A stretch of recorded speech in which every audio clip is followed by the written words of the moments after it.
असतो विद्यते भावो ना भावो विद्यते सतः उभयोरपि दृष्टोऽन्तः त्वनयोः तत्त्वदर्शिभिः। जो है असत रहता नहीं, सत का न किंतु अभाव है। लखी अंत इनका ज्ञानियों ने यों किया ठहराव है। असत वस्तु की तो सत्ता नहीं है और सत का अभाव नहीं है।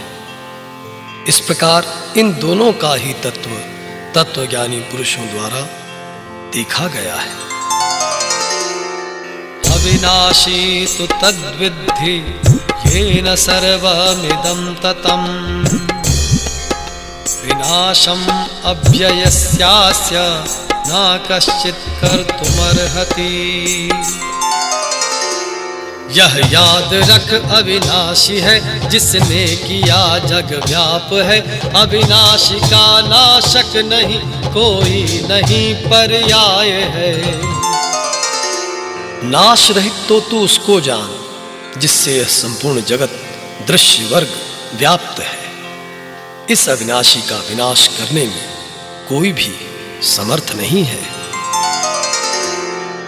अंतवन्ता इमे देहा नित्यस्योक्ताः शरीरिणः अनाशिनो अप्रमेयस्य तस्माद्युध्यस्व भारत।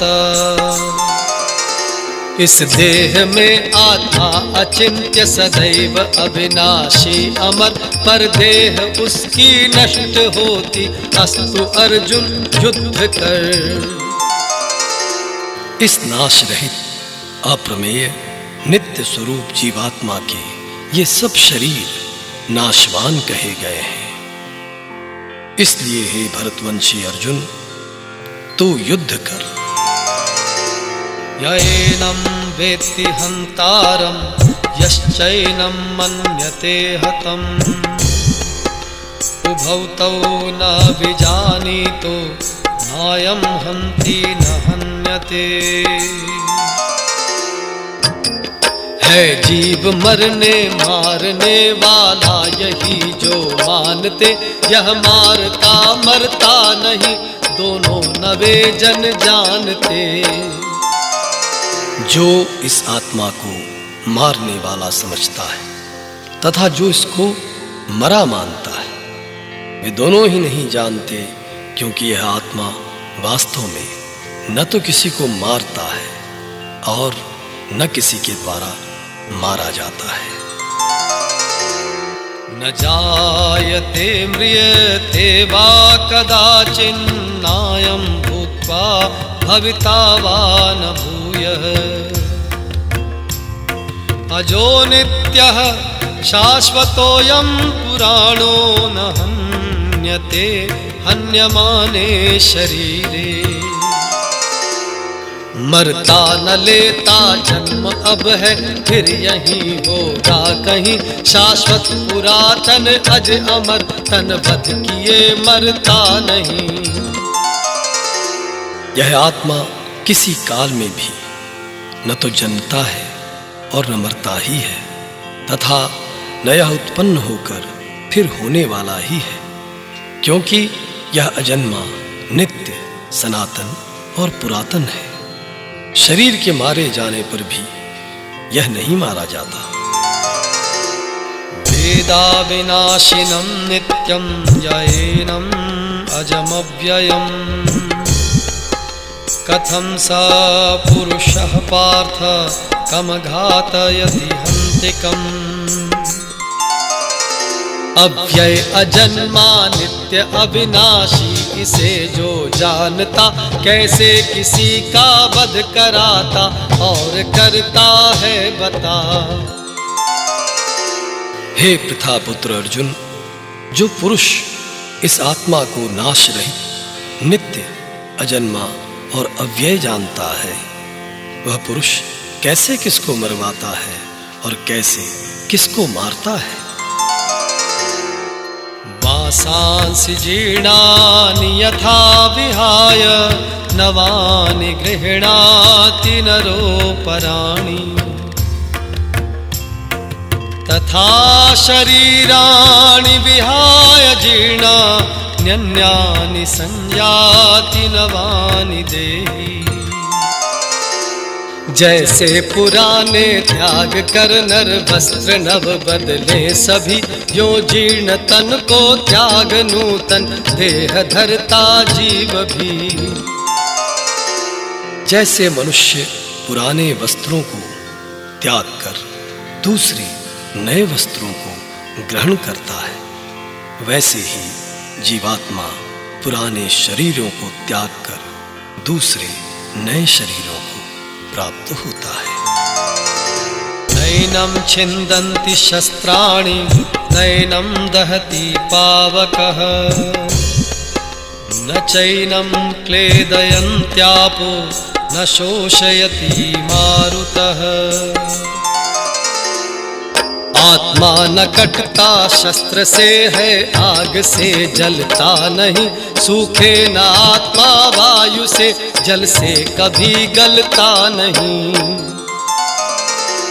इस आत्मा को शस्त्र नहीं काट सकते, इसको आग नहीं जला सकती, इसको जल नहीं गला सकता और वायु सुखा नहीं सकता। अच्छेद्योऽयम् अदाह्योऽयम् अक्लेद्यो अशोष्य एव च नित्यः सर्वगतः स्थाणुः अचलोऽयं सनातनः।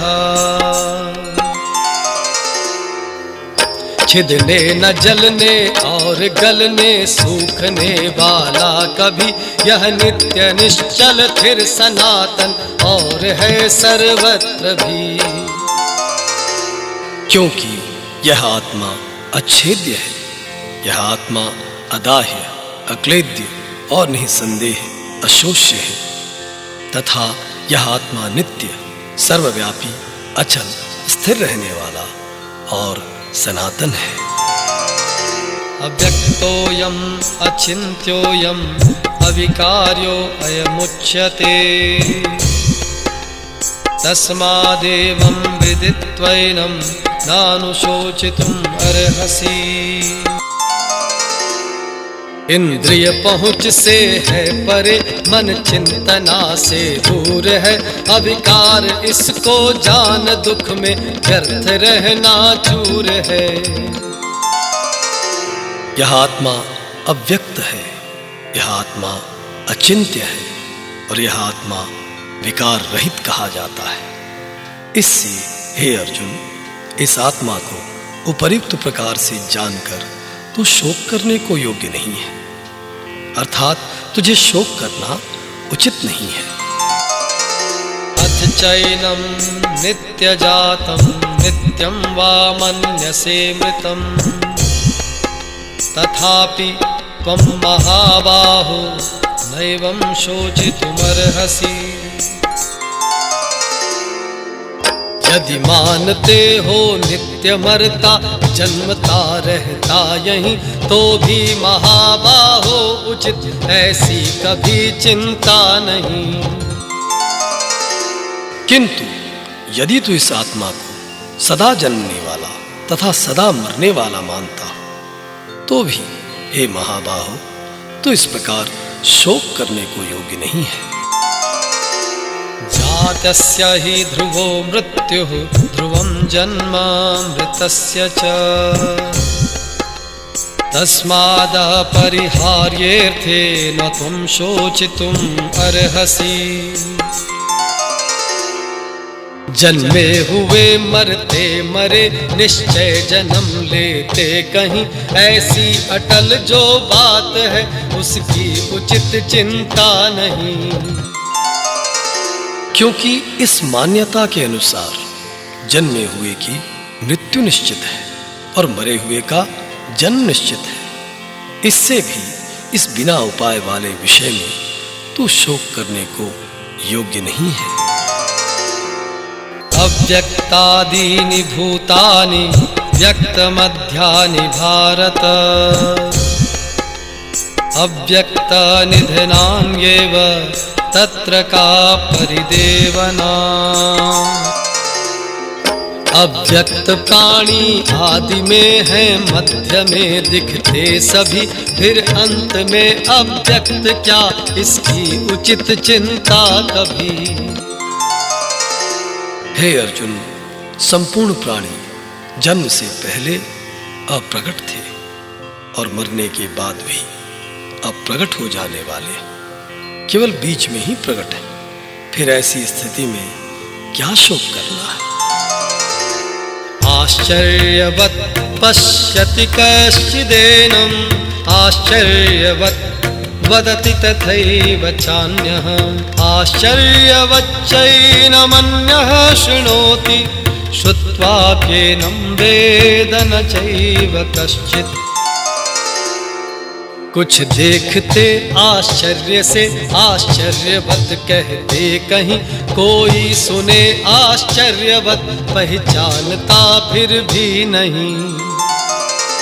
कोई एक महापुरुष ही इस आत्मा को आश्चर्य की भांति देखता है, और वैसे ही दूसरा कोई महापुरुष ही इसके तत्व का आश्चर्य की भांति वर्णन करता है, तथा दूसरा कोई अधिकारी पुरुष ही इसे आश्चर्य की भांति सुनता है, और कोई कोई तो सुनकर भी इसको नहीं जानता। देहि नित्यमवध्योऽयं देहे सर्वस्य भारत, तस्मात् सर्वाणि भूतानि न त्वं शोचितुम् अर्हसि। सारे शरीरों में अवध आत्मा नवध होता किए, फिर प्राणियों का शोक यूं तुमको न करना चाहिए। हे अर्जुन, यह आत्मा सबके शरीरों में सदा ही अवध्य है, इस कारण संपूर्ण प्राणियों के लिए तू शोक करने के योग्य नहीं है। स्वधर्मम् अपि चावेक्ष्य न विकम्पितुम् अर्हसि, धर्म्याधियुद्धात् श्रेयोऽन्यत् क्षत्रियस्य न विद्यते। फिर देख कर निज धर्म हिम्मत हारना अपकर्म है, इस धर्म रण से बढ़ना क्षत्रिय का कहीं कुछ धर्म है। तथा अपने धर्म को देखकर भी तू भय करने योग्य नहीं है, अर्थात तुझे भय नहीं करना चाहिए, क्योंकि क्षत्रिय के लिए धर्मयुक्त युद्ध से बढ़कर दूसरा कोई कल्याणकारी कर्तव्य नहीं है। यदृच्छया चोपपन्नं स्वर्गद्वारम् अपावृतम्, सुखिनः क्षत्रियाः पार्थ लभन्ते युद्धमीदृशम्। रण स्वर्ग रूपी द्वार देखो खुल रहा है आपसे, यह प्राप्त होता क्षत्रियों को युद्ध भाग्य प्रताप से। हे पार्थ, अपने आप प्राप्त हुए और खुले हुए स्वर्ग के द्वार रूप इस प्रकार के युद्ध को भाग्यवान क्षत्रिय लोग ही पाते हैं। अथ चेत्त्वम् इमं धर्म्यं संग्रामं न करिष्यसि, ततः स्वधर्मं कीर्तिं च हित्वा पापमवाप्स्यसि। तुम धर्म के अनुकूल रण से जो हटे पीछे, कभी निज धर्म को अपकीर्ति लोगे और लोगे पाप भी। किंतु यदि तू इस धर्मयुक्त युद्ध को नहीं करेगा तो स्वधर्म और कीर्ति को खोकर पाप को प्राप्त होगा।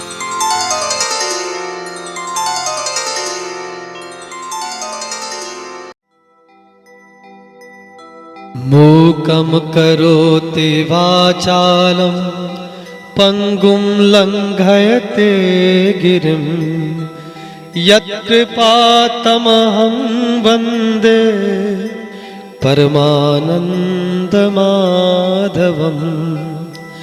वसुदेव सुतं देवं कंसचाणूरमर्दनं देवकी परमानन्दं कृष्णं वन्दे जगद्गुरुं। कृपा कोर से मूक बोलते, पंगु डोलते हैं अविराम, पूर्ण काम विश्राम जगत के माधव परमानंद प्रणाम। हे वसुदेव देवकी नंदन, दिव्य दिनेश परम सुखधाम, कंस और चाणूर निकंदन, जगद्गुरु श्री कृष्ण प्रणाम। जगद्गुरु श्री कृष्ण प्रणाम। जगद्गुरु श्री कृष्ण प्रणाम।